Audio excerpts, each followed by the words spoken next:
I'm Judy Stiles. Thank you for joining us this week on Newsmakers. Well, it's a busy time at Missouri Southern as classes and a new academic year are getting underway. And today we have a chance to visit with the president, Dr. Marble. Thank you for being here today. Oh, it's my pleasure, Judy. Thank you. And thank you for coming. And I know we get to do this every year, kind of sharing your feelings as a new academic year gets underway. You know, it's always exciting to see the students get back on campus. And especially this year, you know, we had a big freshman class show up at convocation, and it appears like we're off to a running start. You know, if you look around campus, parking's at a premium. There's students a lot of different places. And yeah, the bustling. suggestion box will be full of, you know, we need more parking. That's one of the first comments they make.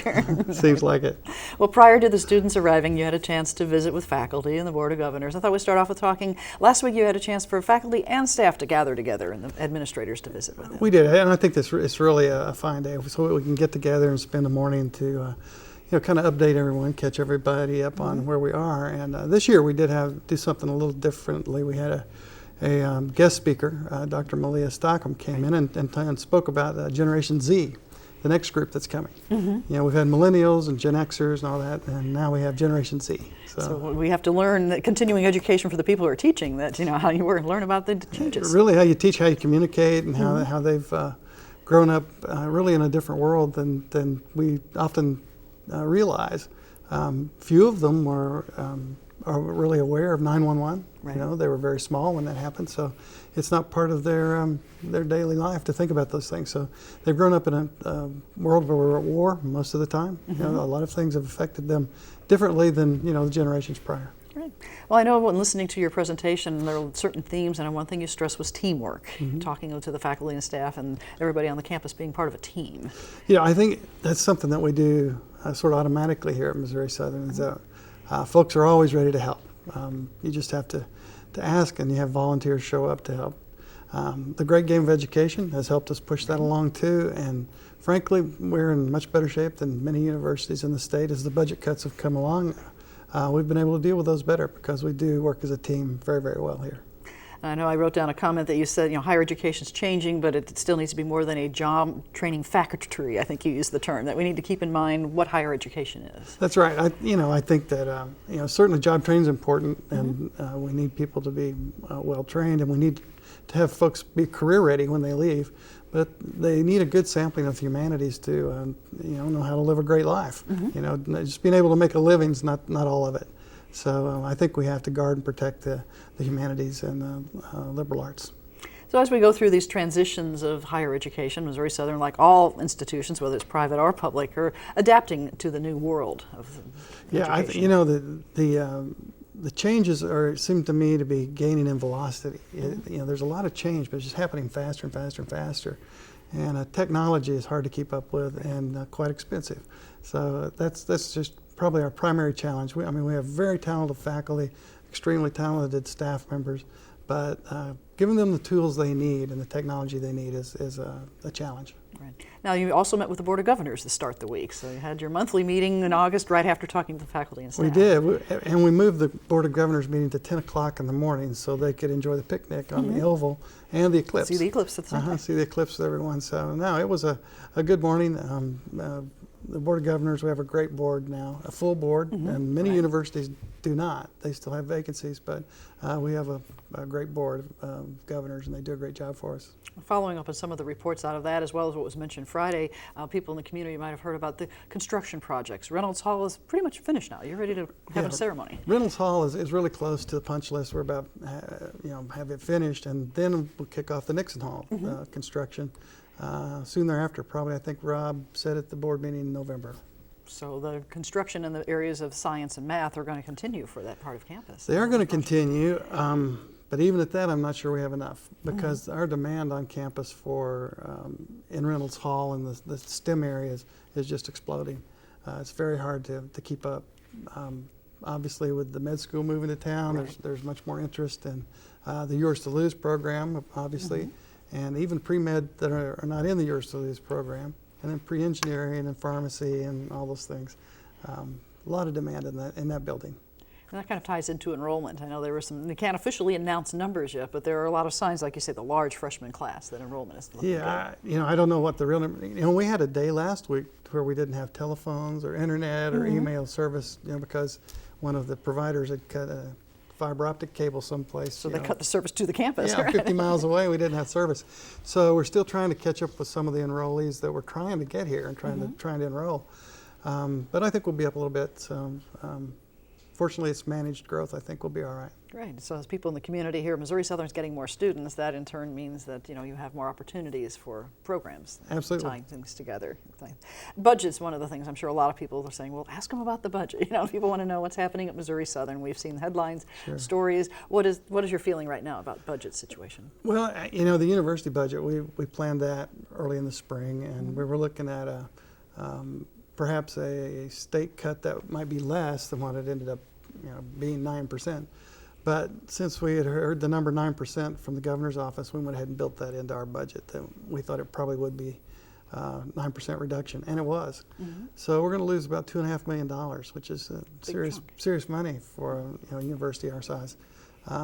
But we're making up for some of that with enrollment growth, and certainly with people watching the expenses. They've been very, very, very conscious about how we spend our dollars and very careful with the taxpayers' money. And I hear that at that meeting that we actually came out of last fiscal year looking fairly good. I mean, we were able to tighten the belt. We did. We came out very, very well. And in fact, if we had not had the cut, we would have been deeper pretty hole. good shape. So things happen that you just can't predict sometimes. Now, you mentioned there was mention at the meeting the state looking at budgeting, individualized funding, different ways to look at how they're going to fund the schools. Yeah, that's been talked about from the governor's office for a year or so.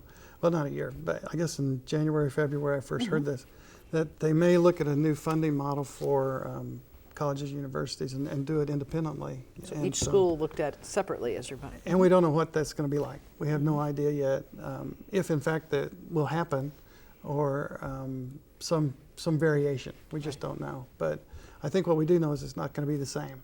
So we have to kind of wait and see. Be prepared for those changes. Be as best we can.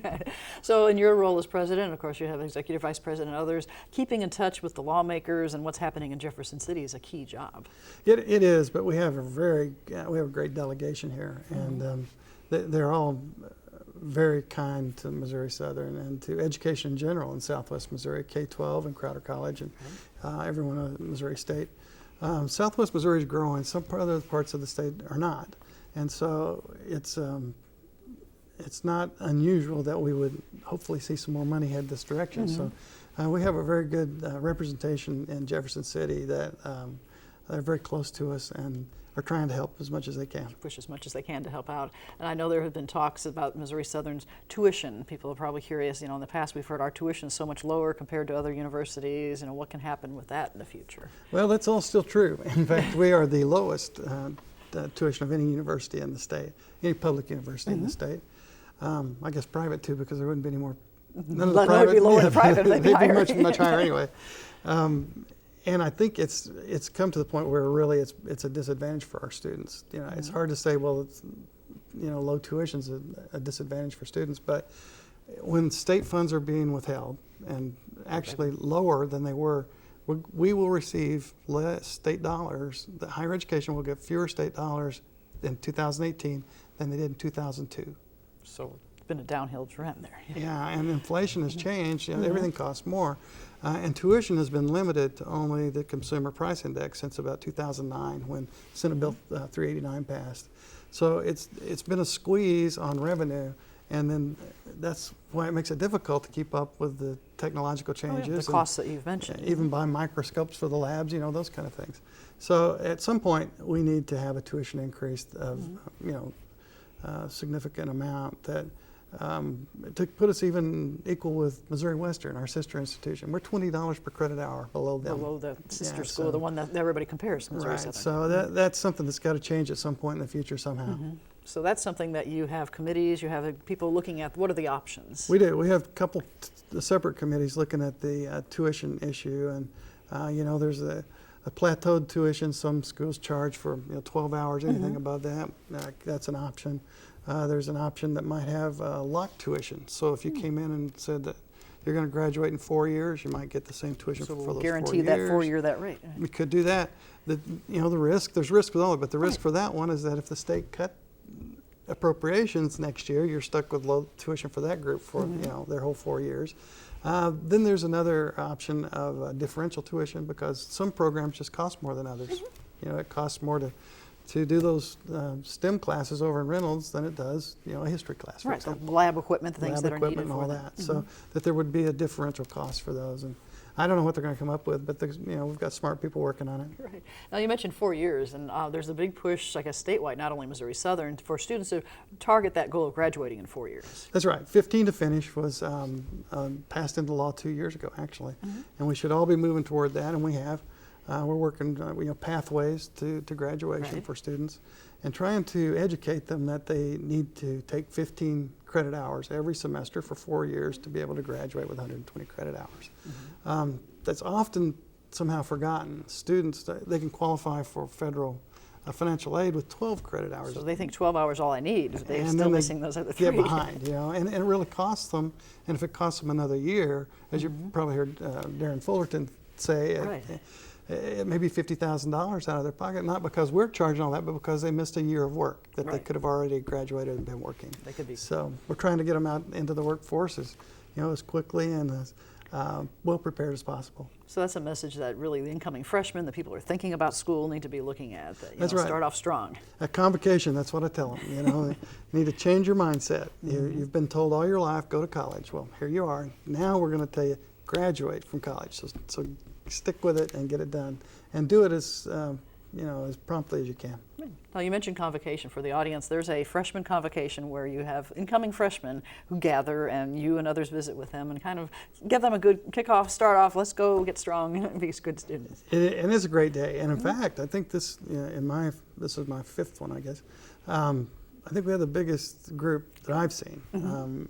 And so we have an alumnus come back and speak to them. And this year it was Blair Freed, who 4 years ago was sitting in the convocation. You know, she graduated. Now she's at KCU Joplin in med school, and she did a beautiful job speaking to the students.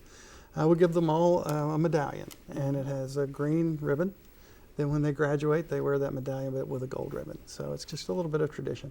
And I know you get to shake the hands of every graduate. It's nice to see them walk across the stage with that medallion as seniors. It really is. You know, it's very fulfilling. And say that they've completed that process and they're going through from there. So, well, some of the other questions I know people in the community might have, you know, of interest. We talked about budgets and facilities. We've just recently heard about interest in downtown Joplin facility there as well. Yeah, you know, we'll be, Dr. Hodson and I will be speaking with the City Council next week, I believe, to talk about the old library building. I say old library building.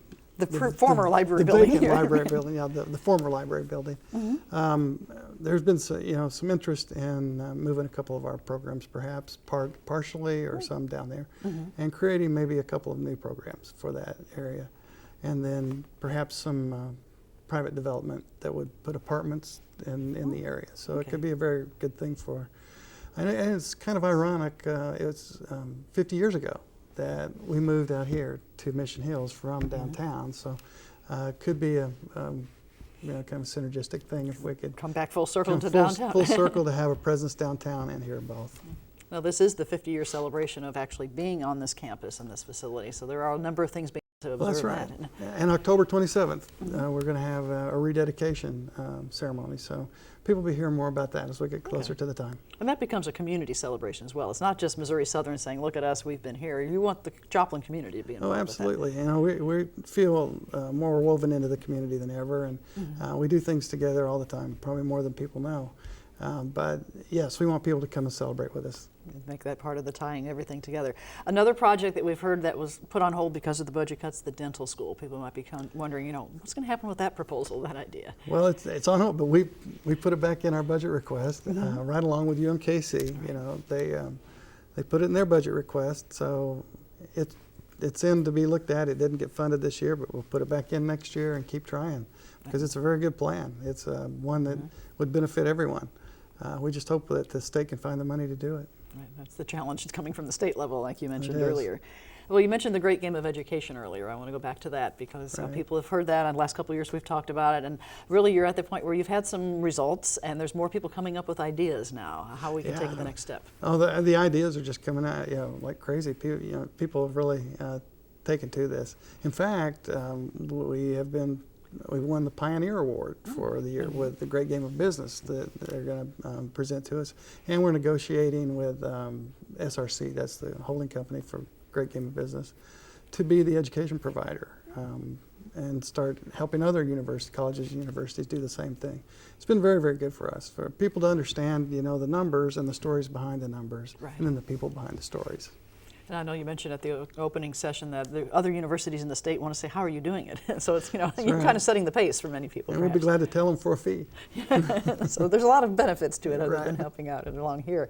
Well, what do you think is the bright spot of that program as far as the people side of the story? We talk about numbers, look at the numbers, understand what's happening, but what does it mean? Yeah, I think that's I think that's what's happened over the last couple of years. First, it was all focused just on numbers, and people looked at numbers, but then they realized, wait, the numbers are telling us a story about what we're doing. And then eventually it comes to understand that the stories are about people.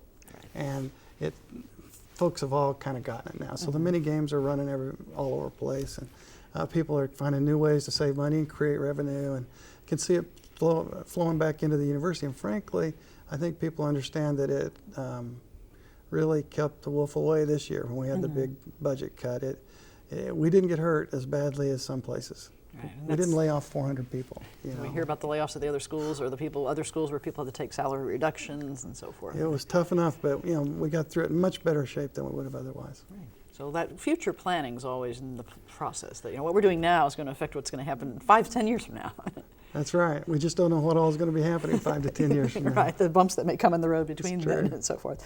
On the academic side, you mentioned the freshman convocation, but you also have the Yours to Lose program, and they had a green coat ceremony. So you're kind of welcoming these new freshmen who are coming to go to the med school. Yeah, that was really, really an exciting day. We set up for 150 guests. We thought that, there's 25 students in the Yours to Lose program each year. This is our first year. So we had 150 seats for visitors. We had to set up 150 more. Wow. So many family members Brought all came. Aunts and uncles and friends. And everybody was there. It was just a great day. Now, our friends at KCU Joplin, the med school, came over and helped with the green coating ceremony, which was very, very nice. And they also scheduled a time for our brand new Yours to Lose students to go visit their campus this week. They want to get them involved just as soon as they can, because it's a very unique program. You can move through in 3 years, finish our program, and be working on your medical degree in the 4th year. So it's something that's unique nationwide. And that's something that you're setting the pace. Others can look and see how you're doing that and associating with other schools along those lines. Academic-wise, those students have some special, obviously they got in 3 years, they have to have some special academic programs in place for them as well. Yeah, it's highly selective. They're very, very bright students, It's always a challenge to talk to students who are smarter than you are. But they're going to do great things. They're going to fly through the program and become great doctors. We believe that firmly. So partnerships with schools like that, continuing to look at opportunities that you can continue to support throughout the area. It was also mentioned at the meeting about program reviews. The university has to go through reviews, higher education, and that's time for Missouri Southern as well. People can look at what we do. It is. We have several programs up for review, and that's a little tedious. They're basically, they're making the basis on how many graduates per year. So it's looking at numbers of how many graduates. Looking at numbers, just strictly on numbers. Then we have to defend if we don't have at least 10 graduates per year in those programs. Sometimes it really doesn't make sense, because if you took, for example, a chemistry major, if we have 7 or 8 chemistry majors a year, and they say you have to eliminate that program. Just because you don't match that magic number. You didn't hit 10 or 12 or whatever it's going to be. It doesn't change any of the courses we offer. We still have to offer every one of the classes we were offering. It's just that those students chose to major in chemistry because they want to go on to graduate school and be chemists. But we still have to offer all the chemistry classes because we have the pre-med students. Other students that need pharmacy that. students. So, it's sometimes up here, they really don't understand what we're doing on the ground.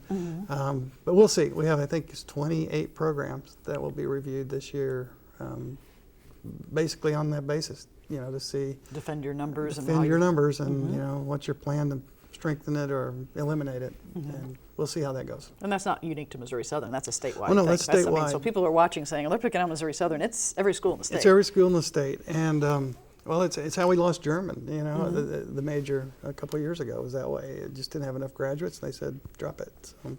We did. So you have to communicate with the state, and then you make regular visits to the Department of Higher Education, talking to the people and other schools. Yeah, we all try to stay in pretty close contact because, you know, we need to try to know what train's coming down the track. Right. And sometimes it's a little hard to calculate with a new administration. You know, when, not that the prior ministers are better or worse, but after a few years, you start to learn You get their feeling for what priorities. they like. And with, even then, you know, when that was a new administration, same thing when the Nixon administration.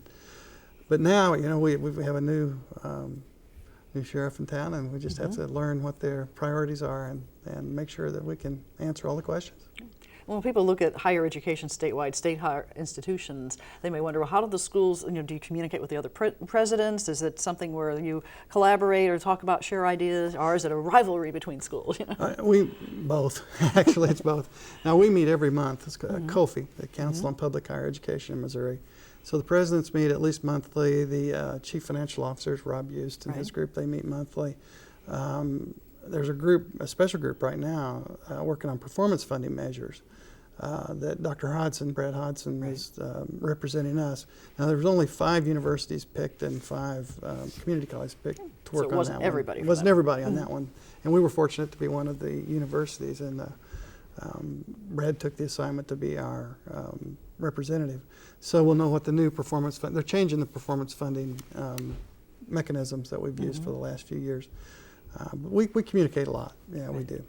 So you mentioned the rivalry. Obviously, we want students to come to Missouri Southern, and the other schools have that enrollment rivalry. There's a little enrollment rivalry, you know, there's some of that. Mostly the rivalries are on Saturday with football games, and then after that, it pretty much we're on the same, you know, we're all in the same place trying to educate students. Right.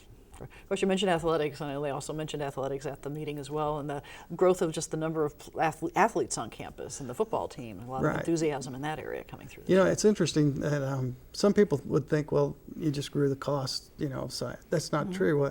What people don't understand, I think Jared Bruggeman explained pretty well, was that the Division II model, which we are, Division II, is much different than the Division I scholarship model. Division I scholarship model is full scholarships. So if you're an athlete, everything's paid for. Everything, room, board, everything, and now they even pay them a little stipend, so they get some money. We have a partial scholarship model, and so if you're Division I, you have 85 or 86, I forgot what the number is, full scholarships for the football team. They might have 120 kids on, but 85 of them get everything, the rest of those kids get nothing. So what we have is a partial scholarship model, and we have 150 football players, but only 36 scholarships to spread around among all those students. So there's a lot of them that are getting a little bit, but they're paying 80% of their own way.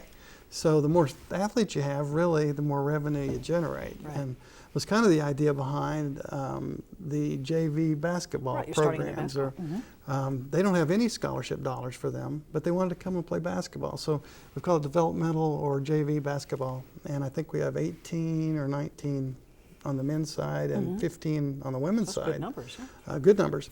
And they're going to play a limited 20-game schedule, something like that. And I think most of them are here at home, so people come and play. And all those are new students. They had to be new students to the university. You couldn't just go walk across campus. So they came here specifically for their education and to be able to play basketball. Specifically for that. So those are ways we're kind of growing the enrollment through athletics. And also the track, I think track and cross country, they've done this for years. They have many, many more athletes than they have scholarships. And every sport's that way. It's not just football or cross country. You know, baseball I think has 7 point something equivalencies, and they have 30 guys on the team. So they have to that way, but you're bringing more students here. That in turn, I guess, the bottom line brings more tuition money to the university. Yeah, it does. It simply does. So funny. Well, looking forward to this year, what are your main goals that you would like to set, for Missouri Southern? If someone were asking, what do you think? This year, I really would like to see us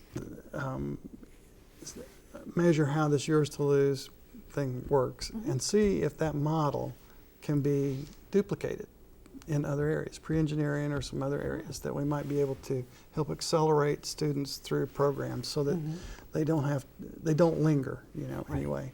And another goal in my mind would be for us to figure out all the pathways and meta majors for students, so that you can't expect every student to walk on campus and know exactly what they Right, some are undecided. They come in and say, I'm coming to college, but yeah. But they shouldn't just meander around like a salad bar, picking and choosing classes. We should have sort of general areas. Right. Well, I don't know if I want to be a teacher or if I want to be a counselor or whatever. Well, you know this certain area, so take this set of classes that will prepare you for anything you want to do in that area. Right. Or I love mathematics, but I don't know if I want to be an engineer, if I want to be a mathematician, or what.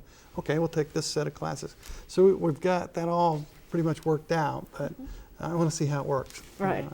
And see the benefit for the students. So ultimately, those students graduate on time and get that job that become productive members of society. Yeah, absolutely. That's the whole goal. Commencement is the greatest day on campus. We can watch them walk across that stage.